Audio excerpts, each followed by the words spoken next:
வலிமை தரும் தெய்வமவன், ஞானமழை என வருகிறவன், அனுமனின் பொன்னான பாதம், ஆனந்தம் பேரானந்தம்.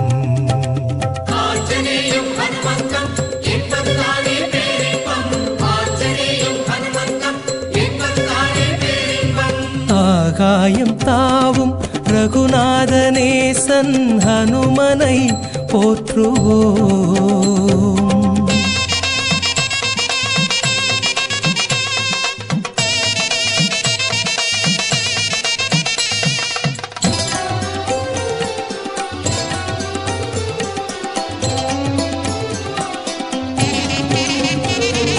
சஞ்சீவி மலையை ஒரு கையில் தாங்கி பறக்கின்ற வீரனவன்,